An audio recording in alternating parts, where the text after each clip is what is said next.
శివరాజ్ చెప్పండి, అంటే సహాయక చర్యలు ఎంతవరకు వచ్చాయి? డిఎన్ఏ టెస్టులు ముగించి అందరి డీటెయిల్స్ తెలిసేసరికి ఎంత సమయం పడుతుంది? అలాగే ట్రావెల్స్ యాజమాన్యం స్పందించిందా? అధికారులు ఎలాంటి చర్యలు తీసుకునే అవకాశం కనిపిస్తోంది? సింధు ఏదైతే కర్నూలు జిల్లా చిన్నటేకూరు వద్ద రోడ్డు ప్రమాదంలో 19 మంది మృతి చెందడం జరిగింది. ఏదైతే బైక్ డ్రైవింగ్ చేస్తున్న అతను కూడా మృతి చెందారు. మొత్తం ఈ ఘటనలో 20 మంది మృతి చెందారు.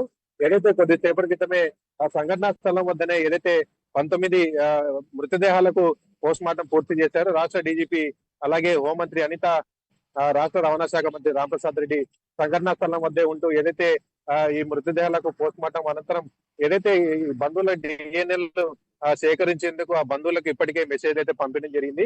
ఎవరైతే ఇప్పుడు హాస్పిటల్లో చికిత్స పొందుతున్నారో వారికి కూడా మెరుగైన చికిత్స అయితే మరోవైపు అందిస్తూ ఇప్పుడు ఎవరైతే ఈ 19 మృతదేహాలు ఉన్నాయో 19 మంది మృతదేహాలను గుర్తించి ఏదైతే ఇప్పుడు వారి బంధువులకు అప్పగించేందుకు దాదాపు 3 నుంచి 4 గంటల సమయం పడుతుందని చెప్పి ఆ మంత్రులు చెప్తున్న పరిస్థితి. ముఖ్యంగా ఏదైతే తెల్లవారుజామున జరిగిన ఈ ప్రమాదంలో ఏదైతే మొదటిగా బైక్ ను ఈ బస్సు ఢీకొనడం జరిగింది. అక్కడి నుంచి ఈ ప్రమాదం తీవ్రత పెరిగిందని చెప్పుకోవచ్చు.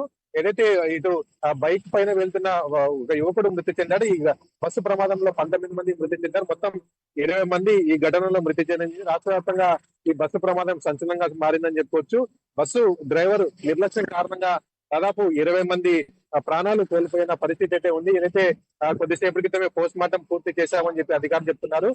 ఎవరైతే కర్నూలు ప్రభుత్వ ఆసుపత్రులు ఉన్నారో వారు 6 మంది ఏదైతే డిశ్చార్జ్ అయినట్లుగా కొద్దిసేపటి క్రితమే జిల్లా యంత్రాంగం ప్రకటించడం జరిగింది. మరోవైపు ఇప్పుడు ఎవరైతే మృతి చెందారో వారి మృతదేహాలను గుర్తించే పనిలో ఇప్పుడు ఇటు ఫోరెన్సిక్ కావచ్చు, ఇటు వైద్య శాఖ అధికారులు తీవ్ర ప్రయత్నాలు అయితే చేస్తున్నారు. వారి డిఎన్ఏ ఇప్పటికే సేకరించడం జరిగింది. ఇప్పుడు ఎవరైతే బంధువులు ఉంటారో వారి బంధువులు వచ్చిన తర్వాత ఆ డిఎన్ఏను గుర్తించి ఏదైతే ఈ మృతదేహాలు ఉన్నాయో వారికి బంధువులకు అప్పగించే అవకాశం అయితే ఉంటుంది. మరోవైపు ఏదైతే జరిగిన ఘటన పైన రాష్ట్ర మంత్రులు సంఘటనా స్థలాన్ని చేరుకొని పూర్తిగా మానిటర్ చేసిన పరిస్థితి అయితే ఉంది.